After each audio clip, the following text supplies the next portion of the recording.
Versículo de número 13. Não queremos, porém, irmãos, que sejais ignorantes com respeito aos que dormem, para não vos entristecerdes como os demais que não têm esperança. Pois, se cremos que Jesus morreu e ressuscitou, assim também Deus, mediante Jesus, trará em sua companhia os que dormem. Ora, ainda vos declaramos por palavra do Senhor, isto: nós, os vivos, os que ficarmos até a vinda do Senhor, de modo algum precederemos os que dormem, porquanto o Senhor mesmo, dada a sua palavra de ordem, ouvida a voz do arcanjo e ressoada a trombeta de Deus, descerá dos céus, e os mortos em Cristo ressuscitarão primeiro. Depois nós, os vivos, os que ficarmos, seremos arrebatados juntamente com eles entre as nuvens, para o encontro do Senhor nos ares. E assim estaremos para sempre com o Senhor. Consolai-vos, pois, uns aos outros com estas palavras. Amém? Glória a Deus. Tudo está dinâmico.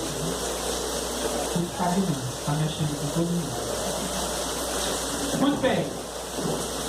Quem é familiarizado com expressões do tipo? O inferno é aqui. Alguém já ouviu falar? O inferno é aqui. Ou, essa aqui foi criada por mim, mas deve ter alguma coisa parecida. Ou, o céu não existe. O céu é o resultado de uma vida bem vivida, perto aqui nessa terra. Uma vida feliz. É isso que é o céu. O céu, a minha casa é um pedacinho do céu. Alguém já ouviu falar mais ou menos assim? Pois é. Essas expressões revelam o limite da esperança das pessoas que vivem de acordo com este mundo.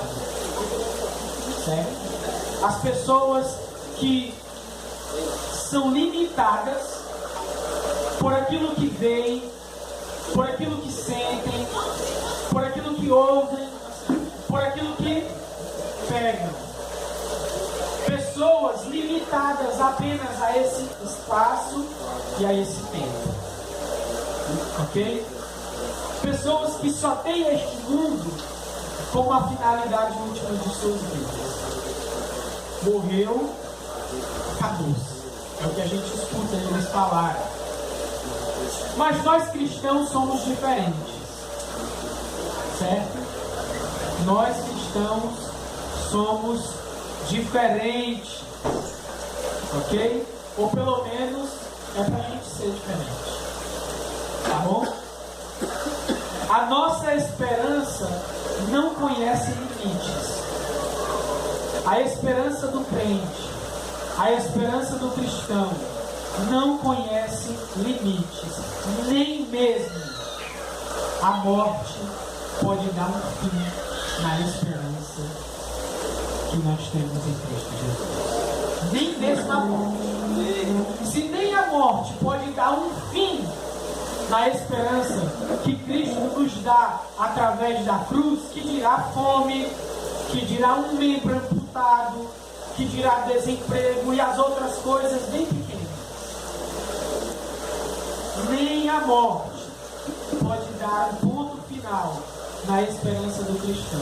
A esperança do cristão é uma esperança sem limites. Ela não morre junto com a morte. Paulo disse em 1 Coríntios, capítulo 15, versículo 9, o seguinte, eu vou parafrasear, vou dizer com as minhas palavras. Que se nós esperarmos como cristãos só por essa vida, nós seremos os mais miseráveis de todos os homens. Está entendendo? Porque de uma certa forma, nossa vida é uma vida sem ambição. E ambição para o mundo só conhece ambição se a concupiscência, já ouviram falar nessa palavra? Palavra bonita, né? Mas é uma coisa tão ruim, é o desejo da natureza humana pecaminosa. O mundo só conhece ambição se tais desejos forem satisfeitos. Já os cristãos não. O nosso desejo é fazer a vontade do Senhor. Em outras palavras, para o mundo é uma vida sem ambição. Então, para esse mundo, nós não procuramos riquezas. Nós juntamos tesouros aonde? Entendeu? Nós ansiamos, esperamos por um galardão, não aqui, mas no céu. Está entendendo? Então, se a gente esperar somente por essa vida, vivendo como nós vivemos como cristãos, nós seremos os mais miseráveis de todos os homens. Mas, como eu disse, nós somos diferentes, porque a nossa esperança, ela não se limita a esse pedaço de carne feio aqui. Ela vai além disso.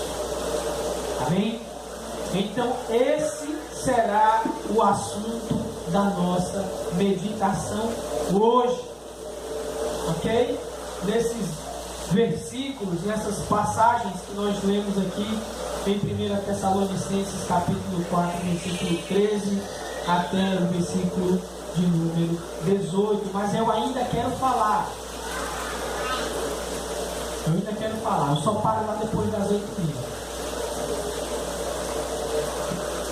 A gente vem meditando nessa carta de Tessalonicenses, né, sobre santidade, sobre amor, como foi quarta-feira passada, sobre como Paulo estava sendo caluniado lá em Tessalônica, não é verdade? E de repente cai esse assunto, a segunda vinda do Senhor. Eu quero dizer para os irmãos que esse assunto não caiu de paraquedas.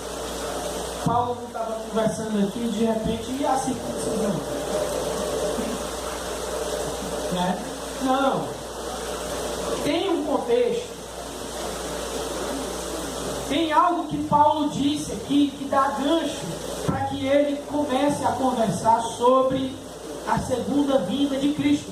Ou, mais especificamente, porque esse assunto da segunda vinda de Cristo, ele aborda vários temas. Um dos primeiros temas é sobre os que morrem em Cristo. O que acontece depois da morte? Esse é o primeiro tema relacionado, conectado com a segunda volta de Cristo. O Anderson vai falar sobre o arrebatamento na próxima quarta-feira. Quem espera o arrebatamento? Como é que vai ser?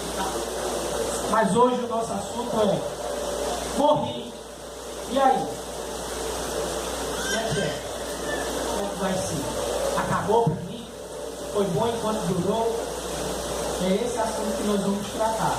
E esse era o assunto que Paulo estava aqui tratando com os Tessalonicenses. Certo? Esse assunto ele foi abordado, escuta, provavelmente por causa de uma falta de conhecimento, nesse devido ponto, nesse devido assunto. O cristão, quando morre, o que acontece com ele? Ora, diferentemente de Antioquia, diferentemente de Éfeso, que Paulo gastou muito tempo nessas igrejas, em Tessalônica, eu não sei se vocês se lembram, ele passou mais ou menos, ou aproximadamente 4 meses. Vocês lembram disso? Da primeira pregação do Anderson? Então, 4 meses dá para fazer alguma coisa? E era 4 meses, sabe, debaixo de muita peia. Muita perseguição. Era Paulo pregando e correndo, pregando e correndo. Era pregando e ao mesmo tempo se defendendo. Está entendendo? Então foram 4 meses, foi algo rápido. Tinha ainda que algumas coisas serem acertadas. E esse assunto. Olha, todo mundo que é crente aqui sofre. Vocês lembram disso? Eu já falei sobre isso outra vez aqui. Todo mundo que é crente, como eu queria ser cristão no primeiro século, aguenta. Acabei de comprar minha casinha ali no Resistência. Vixe, vou ter que sair da minha casa, porque estão lá apedrejando a minha porta. Está entendendo como é que é? Então, ser crente no primeiro século era sinônimo de perseguição, de muita luta. Muita luta. E somos cristãos, recebemos o Evangelho, temos fé em Cristo Jesus, arrependemos-nos dos nossos pecados e tome perseguição. E se eu morrer, e aí? E os que morreram, não é? Porque provavelmente, muito provavelmente, e aqui há 2 possibilidades, Paulo abordou esse assunto porque os tessalonicenses temiam a morte por causa da perseguição. Se você for no capítulo 2, versículo de número 14, a gente vai ver isso aqui, ó. Tanto é assim, irmãos, que vos tornastes imitadores das igrejas de Deus existentes na Judéia, em Cristo Jesus, porque também padecestes da parte dos vossos patrícios as mesmas coisas que eles, por sua vez, sofreram dos judeus. Então, uma possibilidade é: empenha, ixi, eu posso morrer, e morrendo, e aí? E a outra possível situação é que dentre eles, as pessoas próximas a eles e cristãs morreram. É tanto que no versículo de número 13 do capítulo que nós vamos ver, no começo diz assim: não queremos, porém, irmãos, que sejais ignorantes com respeito aos que dormem. Esse dorme, presente, agora. Então quer dizer que quando Paulo escreveu, agora tinham cristãos mortos. Mas afinal de contas, dá na mesma. De toda forma, o assunto é o mesmo. O crente quando morre. E aí? Né? E é sobre isso que nós vamos meditar, como eu já falei. Eu dividi aqui o texto em 3 partes, né? Versículos 13 e 14, a primeira parte, que nós iremos meditar. Versículos 15 a 17, a segunda parte. E o versículo de número 18, a última parte. Amém? Então, nós iremos progredindo, nós iremos avançando conforme essas partes que eu acabei de citar para os irmãos. Muito bem. Nos versículos de número 13 e 14, Paulo conforta, consola os irmãos tessalonicenses quanto ao que acontece ao cristão quando é surpreendido pela morte. E ele enfatiza alguns pontos.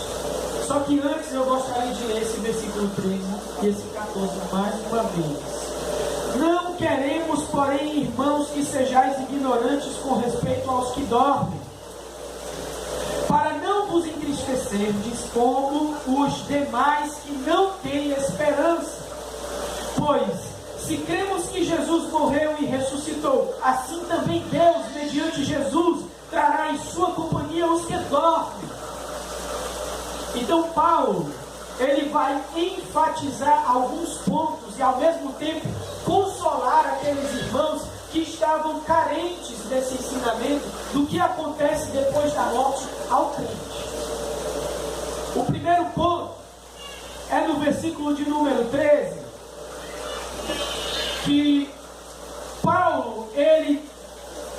enfatiza, ele dá a entender, e é óbvio, se você ler o restante das Escrituras, outras passagens paralelas que tratam do mesmo assunto, que existe um final diferente para cada um dos dois grandes grupos de pessoas. Quais são os dois grandes grupos de pessoas? O primeiro, os que têm esperança, ou seja, os que estão em Cristo, os cristãos. E o outro grupo de pessoas é os que não têm esperança, ou seja, os que não estão em Cristo. Existe um final diferente, certo? Existe um final diferente, não é a mesma coisa, não é igual. Então, por isso, nós não devemos nos entristecer como os que não têm esperança. Porque se eu tiver esperança, eu vou estar alegre. E a minha esperança é ancorada em quê? No segundo ponto, que eu vou destacar para os irmãos aqui, que é o Evangelho. O Evangelho, gente, que a gente sempre está pregando aqui. O Evangelho que a gente vem sempre falando, não sabe falar de outra coisa. O Flávio nem vem com aquela pregação, os 5 passos para a vitória. Eu doido para ouvir isso. Desculpa, eu só tenho o Evangelho. Mas é a base sustentadora para a esperança após a morte. É isso que Paulo está dizendo aqui. E esse é o segundo ponto. A base sustentadora para a vida após a morte. Vamos ler o versículo 14. Por isso, se cremos que Jesus morreu e ressuscitou, o que é isso? Morte e ressurreição de Cristo. Alguém pode me dizer? Para o Anderson, não pode, não vai. Morte e ressurreição de Cristo, o que é? Evangelho, gente. Evangelho. Por isso, se cremos que Jesus morreu e ressuscitou, e substituiu lá na cruz, morrendo e ressuscitando, assim também Deus, mediante Jesus, trará em sua companhia os que dormem. A base sustentadora para a esperança, mesmo que após a morte, é o Evangelho. E é para aqueles que estão em Cristo. Claro, o mundo não vai basear a sua esperança no Evangelho. Ele não crê no Evangelho. A gente precisa pregar para ele, o Espírito Santo agir através de nós e ele ser convencido, né? Mas é a base, gente. Esse negócio que a gente sempre está falando aqui, vira e mexe, mete o Evangelho, vira e mexe os atributos da igreja, vai falar o Anderson, mete o Evangelho. Bicho, eu estou falando da segunda vinda, o Evangelho, mas não tem como.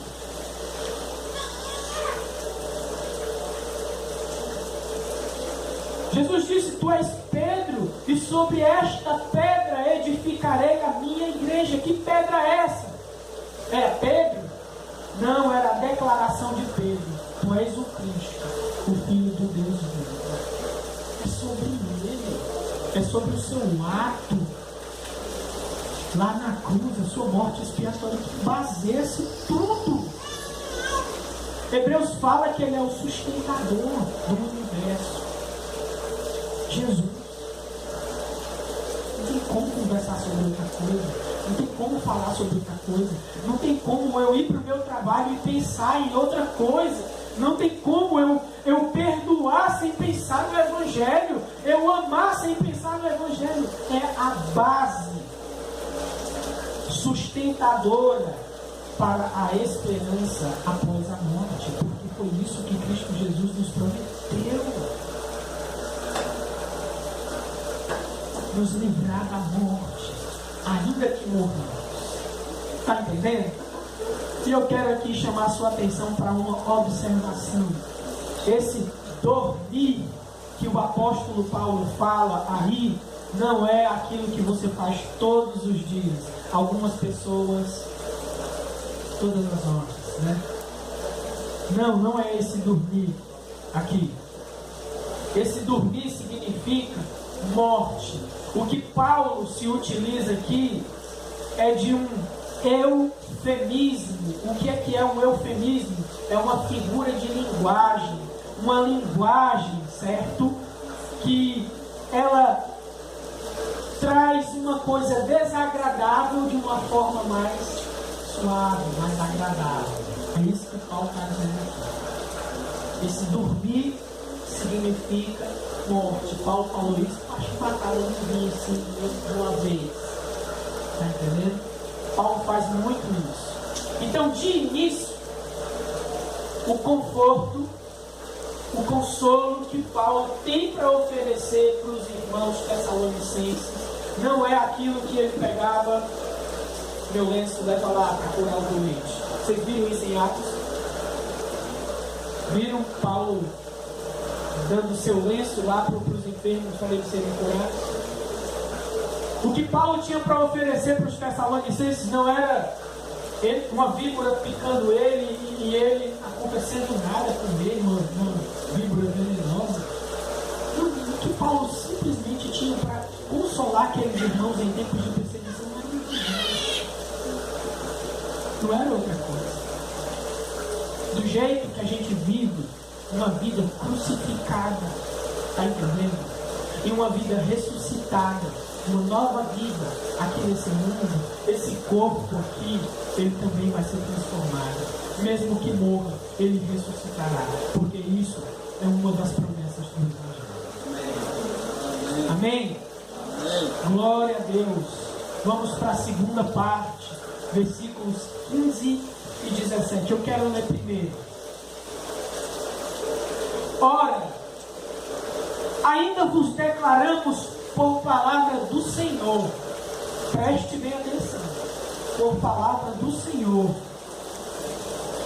Isto, nós, os vivos, os que ficarmos até a vinda do Senhor, de modo algum precederemos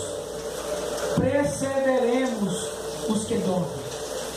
Porquanto o Senhor mesmo, dada a sua palavra de ordem, ouvida a voz do arcanjo e ressoada a trombeta de Deus, descerá dos céus, e os mortos em Cristo ressuscitarão primeiro.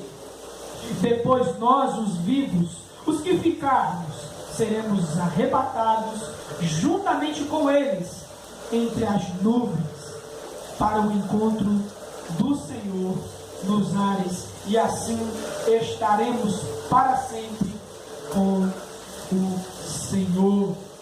Amém.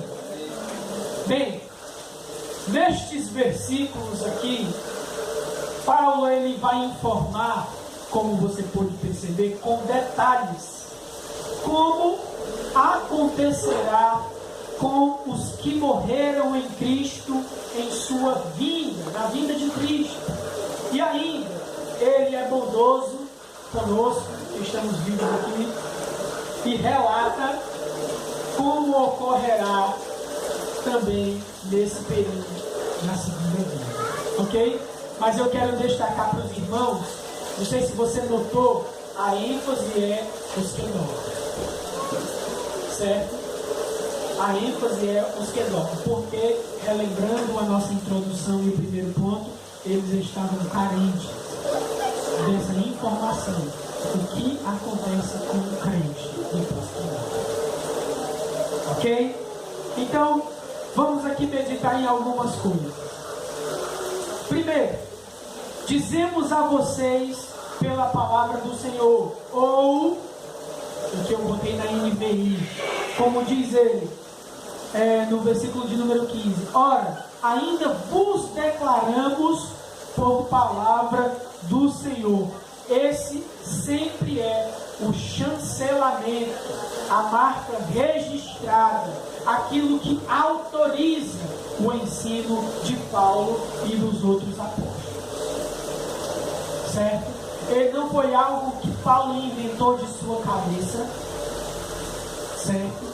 Não foi algo que Paulo estava ali, numa de suas prisões, e todo mundo sendo perseguido. Eu tenho que fazer alguma novidade, alguma coisa nova, para levantar essa gente. Não foi isso. Paulo não teve essa atitude. Isso aqui é palavra do Senhor, palavra autorizada pelo Senhor, palavra de Deus, como ele vem dizendo aqui em Tessalonicenses. Então não tem o porquê desacreditar nesse evento. Não tem o porquê não depositar esperança nesse evento da segunda vinda e na ressurreição dos mortos em Cristo Jesus. Isso vai acontecer, porque Paulo falou? Não, porque Deus, por intermédio de Paulo, falou. Então esse é o primeiro ponto. Está entendendo? Eu não sei quanto tempo você gasta. Vocês aqui, eu também me incluo. Não sei quanto tempo você gasta pensando nos retornos de Cristo Jesus. Eu não sei quanto tempo você gasta meditando sobre que pode vir a pior miséria na minha vida. Pode vir a morte. Vai estar tudo bem. Eu não sei quanto tempo você gasta. Eu não sei nem se você parou para pensar, se está depositando as suas esperanças nisso, ou na própria força, ou naquilo que você vê, que você pega. Eu não sei. Mas uma coisa eu digo para você nessa noite. Essas não são as palavras de Paulo meramente. Claro que foi por intermédio de Paulo. Mas a autoridade com que Paulo estava falando essas palavras veio do próprio Senhor Jesus. Do próprio Senhor Jesus. Amém? Amém? Glória a Deus. Uma segunda coisa. A primazia dos que morreram em Cristo Jesus e no seu retorno. Gente, no final do versículo de número 15, diz assim: de modo algum precederemos os que dormem. Vocês estão notando aí? De modo algum precederemos os que dormem. No final do 16, diz assim: e os mortos em Cristo ressuscitarão primeiro. Sabe o que é que isso quer dizer? Que aqueles irmãos estavam duvidosos. Eu já deixei isso claro, né? Para não ser redundante, para não ser repetitivo. Eles estavam desesperados. É muito bom essa vida em comunidade, uma vida de perdão, uma vida de amor, uma vida de misericórdia com o próximo, uma vida de não é bateu, levou, mas bateu, perdoou. É muito bom, mas eu morri. E aí? Era uma dúvida que eles tinham. E Deus, Ele é tão maravilhoso, tão maravilhoso, tão benevolente, tão reconfortante, que isso vai acontecer. Esse evento, quem desfrutará primeiro são os que morreram em Cristo Jesus.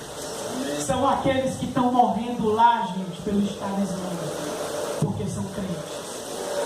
São aqueles milhões que morreram na China no passado, porque eram cristãos. Foram aqueles que tiveram que ser jogados lá naquele Coliseu Romano para leões comerem, para gladiadores deceparem a cabeça. São eles lá, aqueles que morreram pregando o Evangelho para índios. São eles que vão ressuscitar primeiro. É sobre eles, Deus vai dizer: vocês não morreram em vão. É aquele homem lá do sertão que está morrendo de fome, que não tem nada para comer dentro de casa e não rouba, porque roubar vai contra os mandamentos do Senhor. E se fiel e morre de fome mesmo assim. Está entendendo? Ressuscitarão primeiro. Deus não esqueceu dos que dormiram, ou seja, dos que morreram. Vale a pena. Paulo está dizendo, vale a pena Tessalonicenses. Vale a pena morrer. E se morrer, morreu, vale a pena. Paulo mesmo disse, o viver é Cristo, o morrer é lucro. E ele ainda diz mais lá para os filipenses, olha, eu estou apertado de ambos os lados, eu não sei o que é que eu faço, porque para mim é melhor partir e estar com Cristo. E ele estava falando isso preso lá em Filipenses. Mas contudo é necessário que ele ainda fique um pouco convulso. Em outras palavras, Paulo está dizendo, repetindo aqui, para ir para o próximo ponto, vale a pena morrer por causa do Evangelho. Vale a pena morrer por causa do Cristo. Está entendendo? Ressuscitarão primeiro. Amém? Glória a Deus. O terceiro ponto é polêmico. Será que existe, é uma pergunta que eu estou fazendo para os irmãos, será que existe aquele arrebatamento secreto e repentino que o filme Deixados para Trás, quem já assistiu o filme Deixados para Trás? O irmão ali, né? Aquele arrebatamento secreto que o piloto lá do helicóptero é crente, aí de repente lá vai o helicóptero caindo. Os carros desgovernados, tem até música, né? Carros desgovernados. E se um crente for passando dentro da hora um carro desgovernado, né? A gente vai pegar não, né? Segundo ele, vai se arrebatar também. Será que existe, ou será que existirá esse arrebatamento secreto e repentino descrito pelo filme Deixado para Trás e pelos pentecostais? São irmãos. Os neo-cristãos. Será que existe? Bem, Paulo dá umas dicas aqui, né? Sobre isso. Primeiro, parece que não vai ser repentino, não. Porque nós teremos dois tipos de sinais. Um sinal audível, sonoro, certo? Já acabou a surpresa aí, né? A voz do arcanjo e o som da trombeta de Deus. Eu tenho um testemunho para contar. Acho que dá para contar meu testemunho. Eu era jovem. Não é que eu sou mais velho, né? Eu era um pouco. Eu era adolescente, pré-adolescentezinho. Pronto, melhorou, né? E eu estudava de frente para o batalhão da polícia militar lá em Rússia. E eu estava naquela fase de pré-adolescência, de rebeldia com a mãe e tal. E eu tinha ouvido falar sobre esse arrebatamento repentino, né? E aquilo estava latejando na minha cabeça. E de repente eu não sabia que era o dia do soldado. O batalhão da polícia militar lá, bem silencioso, começaram a tocar o negócio nas trombetas lá, nos trombones, nos trompetes, e eu vala, meu Deus do céu, a mãe. Desobedeci a mãe. Aí o meu norte, uma irmãzinha, da Deus é amor, estava assim, meu olho foi logo para ela. Não, ela está ali. Mas se eu tiver ficado, eu me desesperei. Quando eu saí um pouco, assim, na hora do intervalo, aí a professora explicou que era o dia do soldado. Glória a Deus. Mas terá um sinal sonoro. Então já acaba com o arrebatamento repentino, secreto, né? Tem outro sinal, um sinal visível. Um sinal visível. O próprio Senhor descendo. É o que o texto diz, nos ares. E lá em Apocalipse diz, se não me falha a memória, que todo olho o verá. Está entendendo? Então, para quem será repentino esse arrebatamento? Eu confesso para os irmãos que o arrebatamento será repentino. Mas é para um certo grupo de pessoas que ele vai ser repentino. Se você ir para o capítulo 5, Anderson, não vou falar muito sobre isso, tá? Versículos 4 a 8 vai dizer o seguinte: mas vós, irmãos, não estáis em trevas, para que esse dia, como ladrão, vos apanhe de surpresa. Porquanto vós todos sois filhos da luz e filhos do dia. Nós não somos da noite nem das trevas. Assim, pois, não durmamos como os demais. Pelo contrário, vigiemos e sejamos sóbrios. Ora, os que dormem, dormem de noite. E os que se embriagam, é de noite que se embriagam. Nós, porém, somos do dia. Sejamos sóbrios, revestindo-nos da couraça da fé e do amor, e tomando como capacete a esperança da salvação. Será repentino para aqueles que não creem no Evangelho. Será repentino para aqueles que não gastam tempo pensando no Evangelho, que não fazem do Evangelho a base de sua vida. Será repentino para aqueles que não desejam o retorno de Cristo Jesus e a consumação de todas as coisas. Será repentino para eles. Anderson vai falar sobre isso, mas na quarta-feira que vem. E a quarta e última coisa nesse segundo ponto é a ordem do evento. Eu acho que não é necessário ler, mas o evento tem uma ordem, né? Como é que vai ser a ordem? O Senhor vai dar a ordem, né? O arcanjo vai falar, depois a trombeta de Deus vai tocar. Olha só a ordem, certo?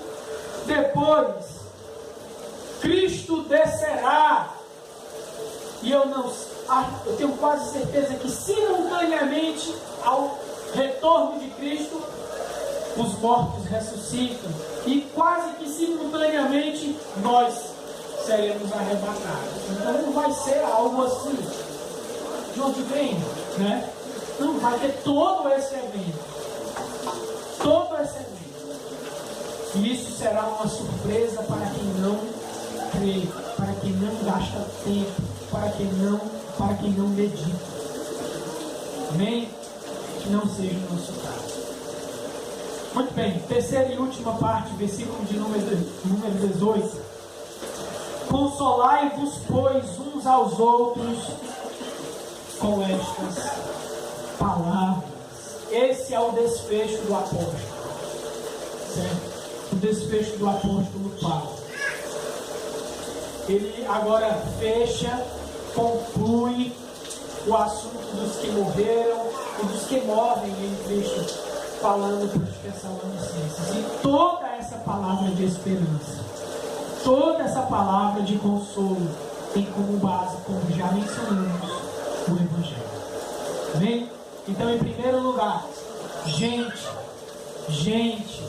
irmãos, o Evangelho é a nossa fonte de consolação. Nada, absolutamente nada, nos consolará como nos consola o Evangelho. É insubstituível. E segundo, estas palavras. Que estas palavras? Eu acho que os irmãos já entenderam, né? Que como Cristo morreu e ressuscitou, Deus também nos ressuscitará ainda que morramos. De onde vem, gente, essa promessa? Do Evangelho. Amém? Então, gente, para concluir, este mundo, eu me refiro a essa dimensão aqui, espaço e tempo, de certa forma não nos deve causar desespero. Nós que somos cristãos, nós que estamos em Cristo, não devemos nos preocupar com os limites impostos por esse mundo, por essa realidade, por essa vida, certo? Porque a nossa esperança, ela atravessa, ela rasga essa dimensão, esse espaço e tempo, vai além disso, mesmo que a gente morra. Aqui eu estou dizendo as palavras de Paulo com as minhas próprias palavras. Apesar de haver uma ressurreição para os que não estão em Cristo, vocês sabiam que vai ter uma ressurreição para eles? Daniel capítulo 12, versículo 2 fala que eles ressuscitarão também. Apocalipse capítulo 20, do versículo 12 até o 13 também fala que eles ressuscitarão também, os que não têm Cristo. Apesar deles ressuscitarem, o fim deles é radicalmente diferente do fim daqueles que aguardam o retorno de Cristo como genuínos cristãos. Amém? Então, para a gente encerrar, eu quero que você vá para a sua casa com essas palavras aqui na cabeça, além da pregação. Claro, né? Primeiro,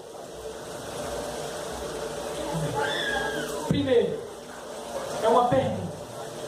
As palavras do Senhor, ou seja, o Evangelho, é o bastante para que você passe por esse mundo, mesmo que chegue a enfrentar a morte? Pense nisso. Vá para casa pensando. Ok? Segundo, você pensa pouco no Evangelho? Pensa pouco no Evangelho? Se você pensa pouco no Evangelho, cuidado. Você pode ser pego de surpresa. Você que não tem o Evangelho como base de sua vida, como o ar que você respira. Está entendendo? Você que não tem o Evangelho como um guia para todas as suas ações. Cuidado. O dia da vinda do Senhor pode te apanhar de surpresa. E terceiro, eu quero encerrar com as palavras de Paulo em 1 Coríntios capítulo 5, 15, versículo 19. Eu quero que você vá lá. Errado. 1 Coríntios 15, 19.